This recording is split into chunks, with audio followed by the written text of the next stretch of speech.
오늘 요나서 2장의 말씀입니다. 1절부터 10절까지를 같이 읽도록 하겠습니다. 요나가 물고기 뱃속에서 그의 하나님 여호와께 기도하여 이르되 내가 받는 고난으로 말미암아 여호와께 불러 아뢰었더니 주께서 내게 대답하셨고 내가 서울의 뱃속에서 부르짖었더니 주께서 내 음성을 들으셨나이다. 주께서 나를 깊음 속 바다 가운데에서 던지셨으므로 큰 물이 나를 둘렀고 주의 파도와 큰 물결이 다 내 위에 넘쳤나이다. 내가 말하기를 내가 주의 목전에서 쫓겨났을지라도 다시 주의 성전을 바라보겠다 하였나이다. 물이 나를 영혼까지 둘러싸오며 깊음이 나를 에워싸고 바다 풀이 내 머리를 감쌌나이다. 내가 산의 뿌리까지 내려가사오며 땅이 그 빗장으로 나를 오랫동안 막아사오나 나의 하나님 여호와여 주께서 내 생명을 구덩이에서 건지셨나이다. 내 영혼이 내 속에서 피곤할 때에 내가 여호와를 생각하였더니 내 기도가 주께 이르러사오며 주의 성전에 미쳤나이다. 거짓되고 헛된 것을 숭상하는 모든 자는 자기에게 베푸신 은혜를 버려사오나 나는 감사하는 목소리로 주께 제사를 드리며 나의 서원을 주께 갚겠나이다. 구원은 여호와께 속하였나이다 하니라. 여호와께서 그 물고기에게 말씀하시매 요나를 육지에 토하니라. 아멘.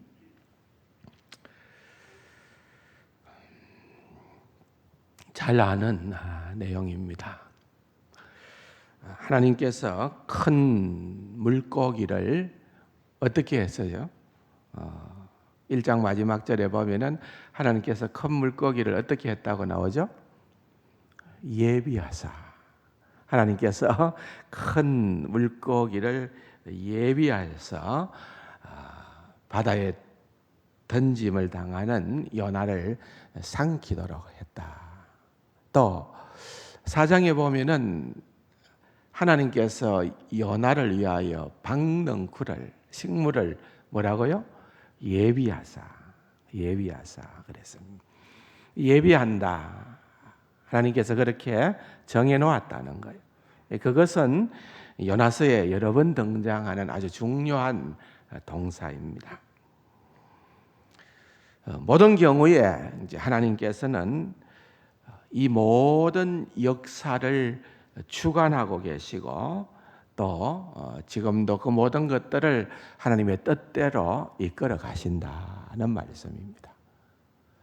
지금 저희들이 이렇게 참 어려운 국면을 맞이하고 있지만은 이 모든 역사도 하나님께서 예비하시고 하나님께서 주관하시고 하나님께서 인도해 주실 줄로 믿습니다.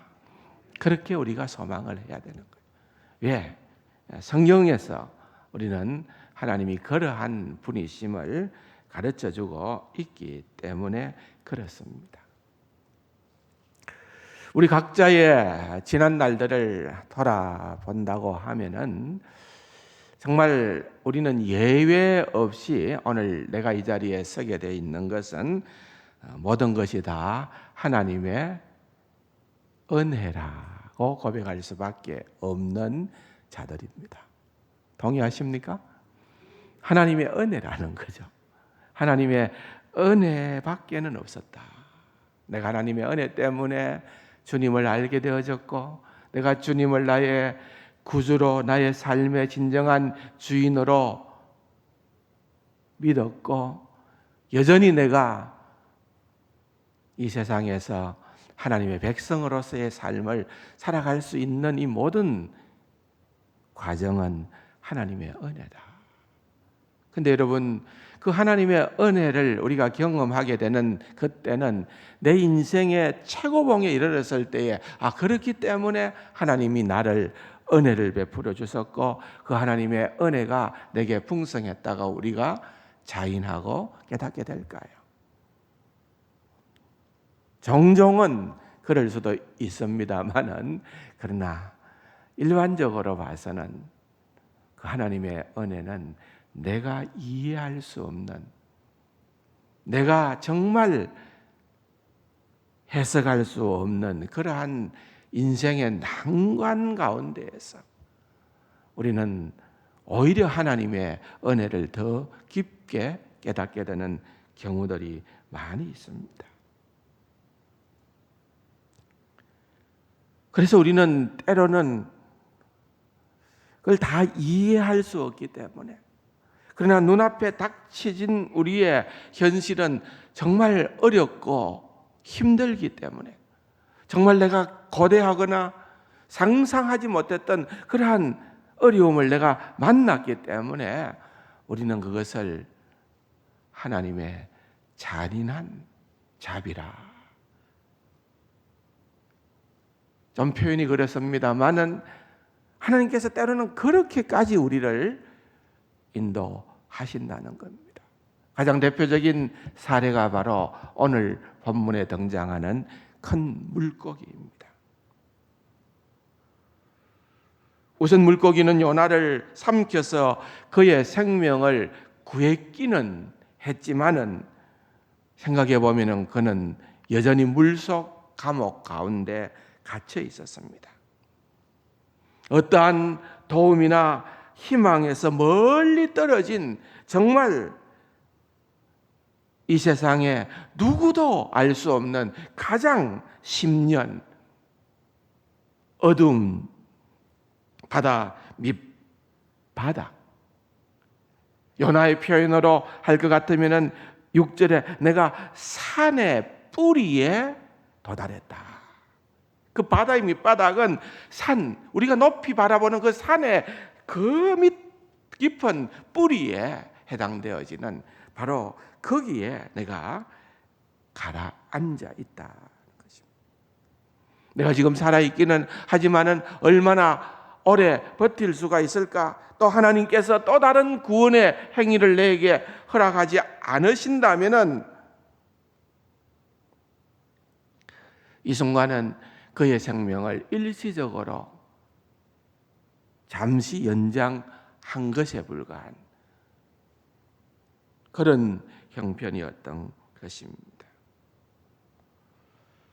본문을 자세히 보면은 요나가 내려가는 상황을 보여줍니다. 욥바로 내려갑니다. 내려가서 배를 탑니다. 배 밑층으로 내려갑니다. 마침내는 이제 바다의 심연 가운데 그 아래까지로 내려가는 것입니다. 그러나 그를 뜨게 해서 올라가게끔 하는 것은 그가 완전히 바닥에까지 내려가야만 그와 같은 일이 가능했다는 것입니다.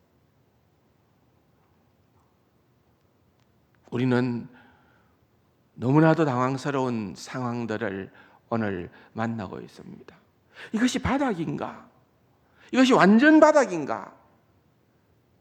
이로 인해서 우리 각자에게 미쳐진 그런 삶의 환경들은 정말 표현할 수 없을 정도로 절박한 그러한 어려움일 수도 있습니다. 이게 바닥인가?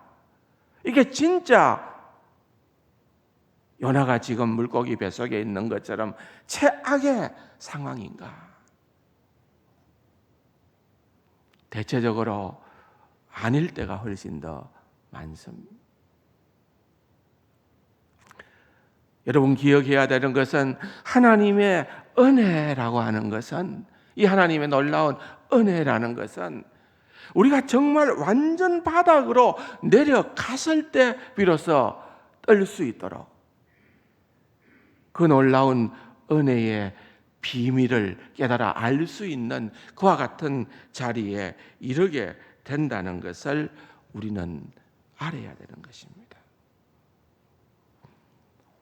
성경에 등장하는 많은 인물들도 그러한 인생에 예상치 못한 그런 바닥을 경험을 하면서 하나님의 은혜를 알게 됩니다. 이 하나님의 은혜가 그렇게 시원찮은 은혜가 아니라는 거예요. 이 하나님의 은혜가 그냥 쉽게 말로 할 수 있는 그런 은혜가 아니라는 거예요.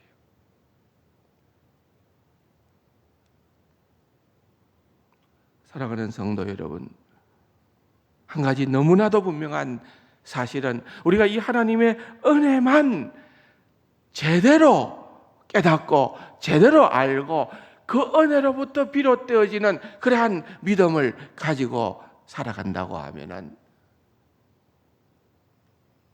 우리가 경험하는 어떠한 어려움도 더 이상 우리를 두렵게 할 수가 없습니다.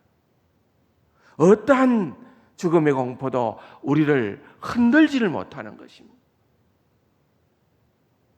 문제는 어디에 있습니까? 은혜입니다. 은혜입니다.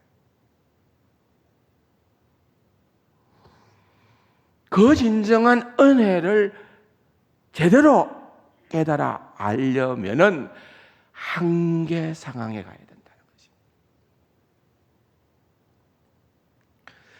요나가 올라갈 수 있는 것은 다른 방법이 있어서가 아니라 그가 바닥으로 내려가는 것입니다. 하나님의 은혜를, 하나님의 놀라운 은혜의 신비를 깨달아 알 수 있는 곳은 바로 밑바닥이라는 것입니다. 중요합니다.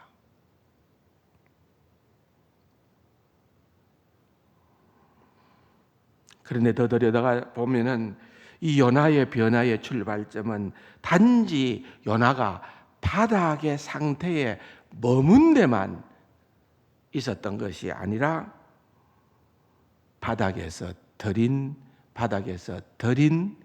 기도에 있었다. 한번 따라합시다. 기도에 있었다.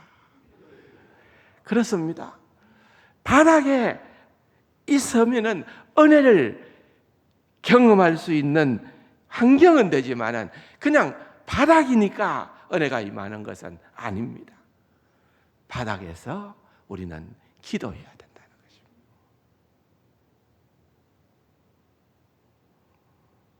이 상황 가운데에서 요나는 정말 누구도 아닌, 그 무엇도 아닌 오직 홀로 하나님과 대면하는 그러한 귀한 시간이 그에게 있었다는 것을 알게 되는 것입니다. 요나의 기도 가운데 오늘 후반부로 가보면은 8절에 어떻게 고백을 합니까? 거짓되고 헛된 것을 숭상하는 모든 자는 자기에게 베푸신 은혜를 버려사오나. 이 은혜라고 하는 이 단어가 이제 드디어 등장하는 것을 보게 됩니다. 헤세드. 하나님의 언약적 사랑, 하나님의 우리를 향하여서 끝까지 추적하시는 그런 하나님의 인자하심. 시편 23편에 여호와의 선하심과 인자하심이 정녕 나를 따르리니, 반드시 나를 따르리니, 그게 바로 주님의 은혜, 주님의 인자하심, 주님의 헤세드인 것입니다.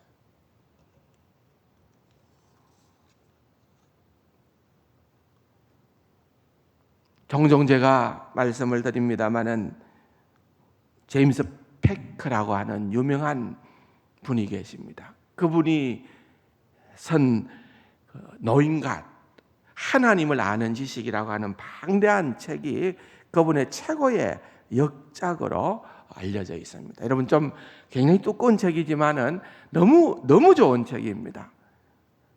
우리말로 다 번역이 되어져 있으니까, 오래전에 번역되어져 있으니까요. 혹시 이 책을 한번 이런 때에 읽어보아도 너무 좋겠다, 그래 생각을 합니다. 그런데 그가 이렇게 얘기를 합니다. 그 책에서 많은 사람이 하나님의 은혜에 대해 말하지만 그 단어는 그들에게 추상적인 개념일 뿐입니다. 삶을 변화시키는 능력이 돼야 되는데 은혜는 그게 단순한 추상적인 개념일 뿐이라는 거예요. 그는 더 나아가 이렇게 설명을 합니다. 은혜의 교리는 몇 가지 핵심적 진리를 전제하는데 그 진리를 인정하고 마음으로 느끼지 아니하면은 하나님의 은혜에 대한 분명한 믿음이 불가능해진다. 자, 무슨 말입니까? 우리가 은혜 얼마나 많이 사용하는 용어입니까? 얼마나 우리에게 익숙한 용어입니까? 그런데 우리가 이 은혜를 정말 제대로 누리고 살아가는 그리스도인들이 되려고 하면은 이것이 추상적 개념이 아니라 우리의 삶을 변화시키는 능력이 되려고 하면은 우리가 그 은혜 앞에 먼저 선제적 몇몇 가지 진리를 알아야 된다는 거예요. 깨달아야 된다는 거예요. 그걸 알고 은혜라 들어가야 된다는 거예요. 그러면서 그가 이야기를 합니다. 요나의 기도에서는 그런 세 가지 핵심적인 진리가 포함되어져 있다. 여러분 한번 들어볼 필요가 있습니다. 그 첫 번째는 뭔가 하면은 도덕적 응보라 그랬습니다. 단어는 어렵습니다. 쉽게 말하면 뭔가 하면은 이것은 나는 죽을 죄인입니다. 그 말이에요. 여러분 오늘날 우리가 살아가고 있는 이 시대는 죄라는 것 또는 죄인이라는 것을 그리 즐겨 사용하고 싶어 하지를 않습니다. 당신 죄인이지? 너 이런 죄 지었지? 너 정말 잘못됐지? 시인하는 사람 봤습니까? 버팁니다. 끝까지 버팁니다. 물러설 수 없을 만큼 가서야 마지못해 자백을 합니다. 그러면서도 속내는 무엇입니까? 니나 내나. 내가 조금 정도적으로 더 했을는지는 모르지만은 니나 내나. 아무도 나를 죄인으로 규정할 수가 없다는 것입니다. 아무도 나로 하여금 죄책감을 느끼게 만들 권리가 없다는 것입니다. 옳고 그름은 스스로가 결정을 할 수 있다 해야 한다. 그게 오늘 우리가 직면한 이 시대입니다. 얼마나 그런 사건들이 많이 나타납니까? 저건 정말 잘못된 것인데 당당합니다. 뭐 잘못했느냐? 니도 그런 자리 있어봐라. 그래 안 하겠나? 니는 더 했을 게다. 나는 그래도 양심이 있어서 그 정도로 거쳤다. 이겁니다. 여러분 여기에서는 도무지 은혜를 깨달을 수 있는 어떤 가능성도 없는 것입니다. 우리가 먼저나 기억해야 되는 것은 요나서를 보면서 항상 은혜를 생각할 수 있고 또 요나를 보면서 우리가 깨닫게 되는 것은 이것은 누구도 예외 없이 지금 요나는 항상 이 아수르 사람이 니느웨 사람이 심판을 면한다는 것은 견딜 수가 없는 그의 자존심이 허락하지 않는 거예요. 그런데 하나님께서 보실 때에는 그들이나 우리나 이방인이나 이스라엘 사람이나 다 동일한 죄인이고 하나님의 은혜로만 구원을 받을 수밖에 없는 자들임을 깨달아 알아야 된다는 것입니다.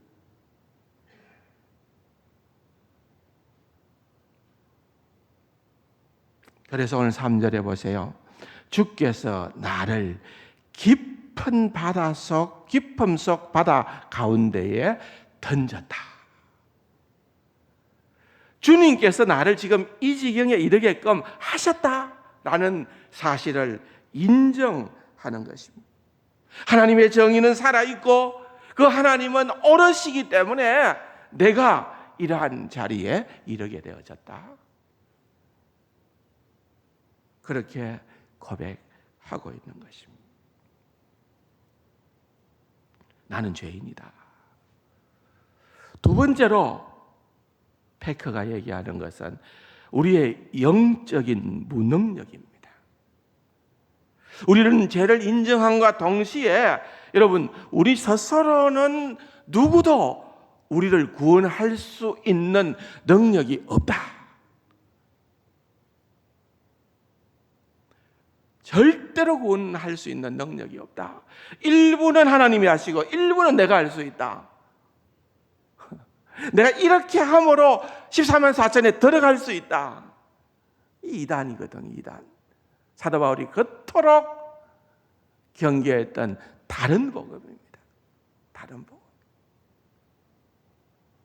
여러분, 우리 스스로가 구원할 수 있다면데 우리가 하나님을 바라보면서 하나님 은혜에 감사합니다. 하나님 은혜에 감격합니다.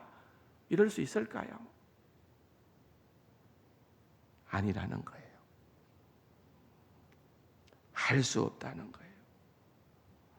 나는 내 스스로는 절대로 할 수 없음을 고백하게 된다는 것입니다.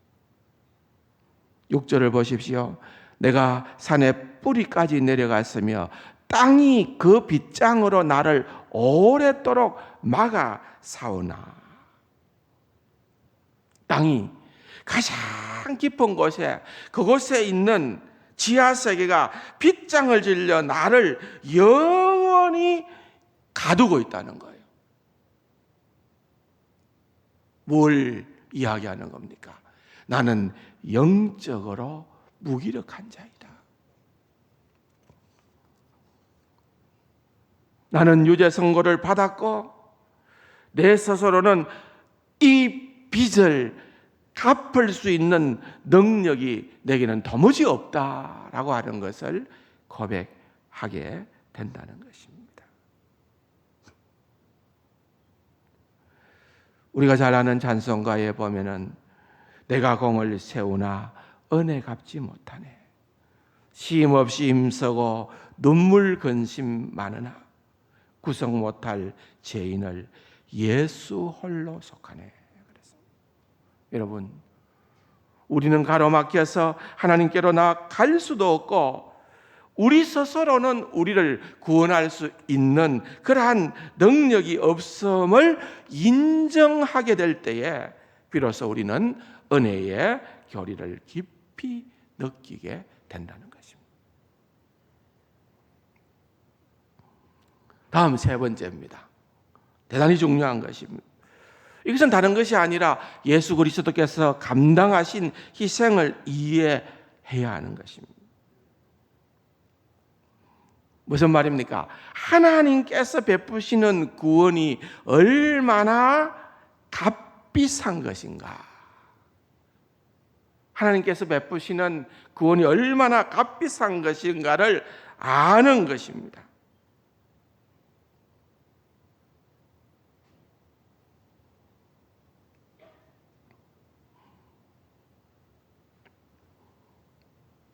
디트리 본헤퍼가 그 당시에 히틀러 체제 가운데에서 이 독일 교회가 너무 맥없이 히틀러 앞에 굴복하게 되는 것을 보면서 도대체 어떻게 해서 이와 같은 일들이 일어날 수 있을까? 그 이유를 찾는 가운데에서 그가 발견한 것은 값산 은혜라는 것입니다. 뭐라고요? 값산 은혜래요. 그 당시에 목사님들이나 그 당시에 교회는 어떤 생각을 가지는가 하면은 우리가 무슨 짓을 해도 하나님께서 우리를 죄 가운데에서 구원하여 주신 하나님이시기 때문에 하나님은 우리를 사랑하신다. 다시 말하면 내가 어떻게 살아가야 될까? 구원 이후에 얼마나 하나님을 드러내고 하나님의 의를 실현해 옮기며 살아가야 하는 데에 대한 관심은 없다는 것입니다. 히틀러와 맞서는 것은 상당히 위험한 일이었을 겁니다. 그렇기 때문에 우리가 굴복한다, 우리가 히틀러와 손잡고 같이 간다라고 하는 것은 분명히 비겁하고 그것은 옳지 않은 길임에도 불구하고 하나님께서는 은혜의 하나님이기 때문에 하나님께서는 우리를 봐주실 거야. 하나님께서는 우리를 넘어가실 거야. 하나님께서는 우리가 죄인임에도 불구하고 우리를 용납하신 하나님이지 않느냐는 것입니다. 18세기의 작가 하이네는 임종의 순간에 이렇게 얘기를 했습니다. 하나님은 나를 용서하실 걸세. 그것이 용서가 그분의 일이기 때문에. 여러분, 우리도 그렇게 생각한다고 하면은요, 하나님이 그냥 우리를 용서하는 것이 그냥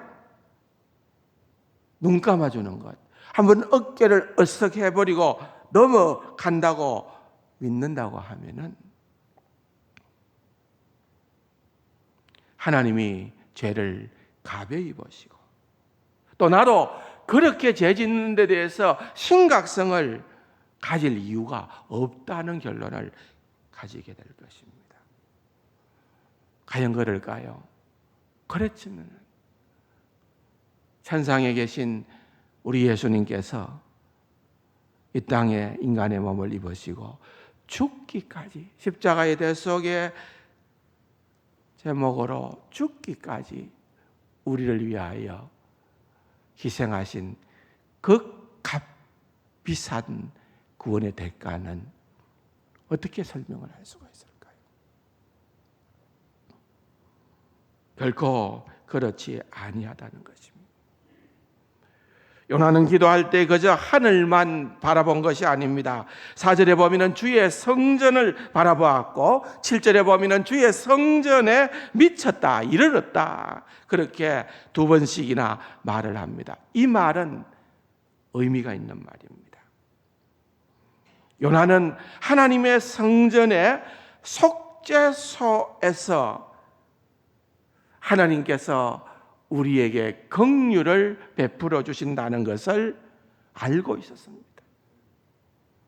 출애굽기 25장에 보면은 거기서 내가 너와 만나고 속죄소 위 곧 정극의 위에 있는 두 그룹 사이에서 내가 이스라엘을 위하여 내게 명령할 모든 일을 내게 이르리라 그랬습니다. 속죄소라는 이 말은 화평의 자리입니다. 화평, 자비의 자리, 멀시트라는 말이에요. 이 속죄소는 십계명의 돌판이던 언약궤를 덮는 정금판입니다. 대속죄일에 제사장은 백성의 죄를 위해 속죄소 위에다가 속죄 제물의 피를 뿌렸습니다.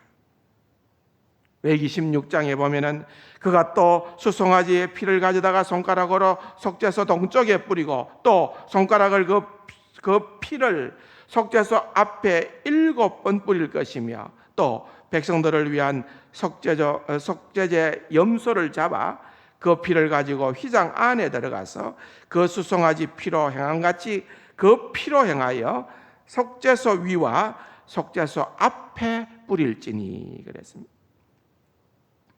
놀라운 그림입니다. 성전은 거룩한 하나님, 또 십계명으로 표현된 그분의 완전한 도덕적 의로움이 거하는 그곳입니다.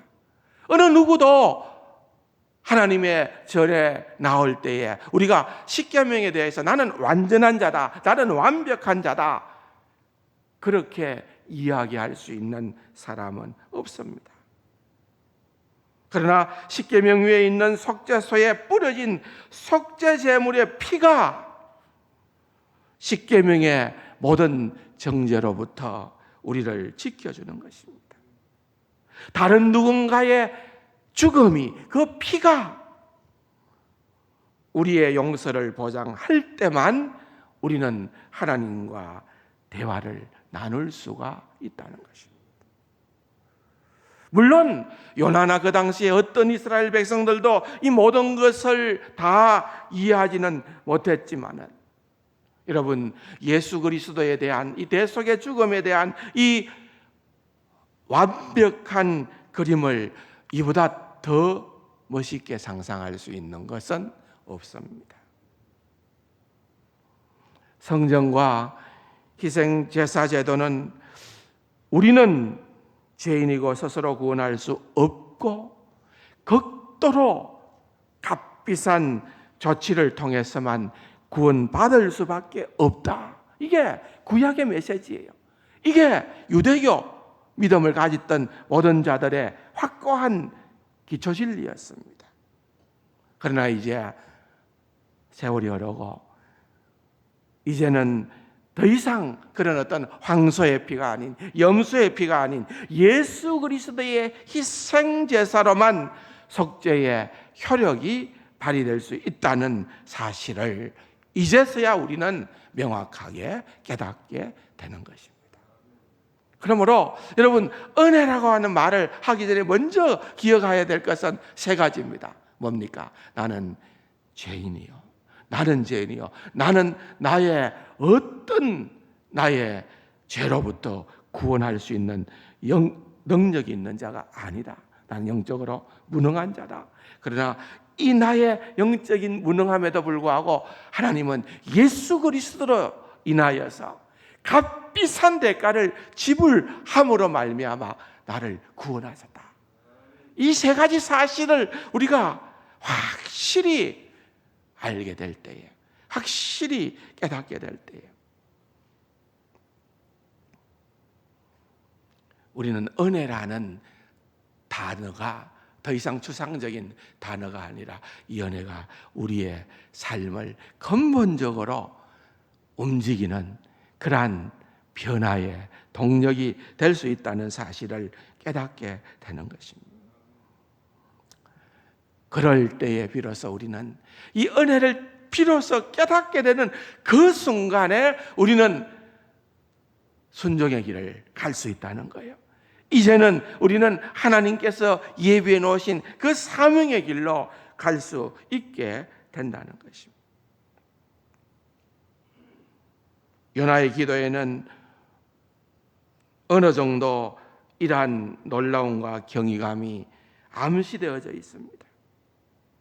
6절에 땅이 그 빗장으로 나를 오랫동안 막았다는 사실을 깨닫는 순간에 연이어서 즉시 그가 고백하기를 6절 하반부에 보면은 나의 하나님 여호와여 주께서 내 생명을 구덩이에서 건지셨나이다. 그 자신은 길을 잃었고 그 자신은 유죄 판결을 받았고 그 자신 스스로는 감옥의 문을 열 수가 없는 형편이었지만은 하나님이 그를 구원하신다는 것입니다. 잘 보세요, 여러분. 우리는 이 사건을 다 알고 성경을 읽기 때문에 우리에게는 놀라움이 적지만은 여러분, 이 시점이 언제입니까? 지금 요나가 이러한 기도를 하는 시점을 눈여겨보시기 바랍니다. 요나는 아직까지 어디 있어요? 물고기 뱃속에 있습니다. 아직까지 그는 하나님의 초자연적인 역사로 구원함을 받은 그러한 타이밍이 아니라는 것입니다. 아직 물속이 뱃속에 있고 그가 어떻게 그의 인생이 전개될는지 모르는 그러한 상황 가운데에서 그가 하나님을 찬양하고 자신을 그분께 드리는 것. 여러분, 이것이 주목할 만한 대목입니다. 이게 가능한 게 무엇 때문일까요? 하나님의 은혜를 깨닫게 되는 순간에 하나님의 은혜를. 물론 이제 또 계속해서 3장 4장에 가보면은 여전히 이 요나가 깨달은 하나님의 은혜는 시작에 불과하구나 하는 것을 알게 됩니다. 완벽히 깨달은 것도 아닙니다. 더 큰 은혜의 자리로 나아가야 되는 요나의 모습을 우리는 보게 됩니다. 그러나 그 깨달음, 진정한 하나님의 은혜의 깨달음, 그것이 얼마나 중요한지 모릅니다.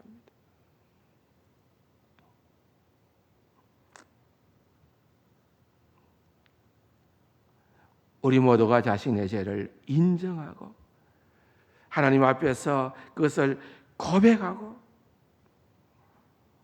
나는 죄인입니다. 나는 나를 구원할 수 있는 어떠한 힘과 능력이 없습니다. 하나님 나를 살려 주옵소서. 하나님 우리 주 예수 그리스도께서 나를 위하여 대속의 죽음을 죽으셨음을 나는 믿습니다. 그런 고백을, 그런 영접의 기도를 드리게 될 때에 하나님과의 새로운 관계가 시작된다는 사실을 우리는 알게 되는 것입니다. 9절에 보면은 그가 그렇게 고백을 합니다. 구원은 여호와께 속한 것입니다. 구원은 여호와께 속한 것입니다. 다시 말하면은 그 소유권이, 구원의 소유권이 여호와 하나님께 있다는 것입니다.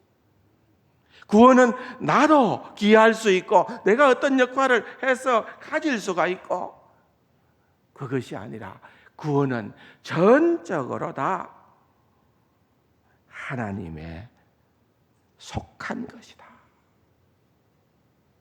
여러분, 이것은 성경 전체의 주제이지만 또 요나서에서 요나가 깨닫고 고백하게 되는 진솔한 고백임을 우리가 보게 되는 것입니다.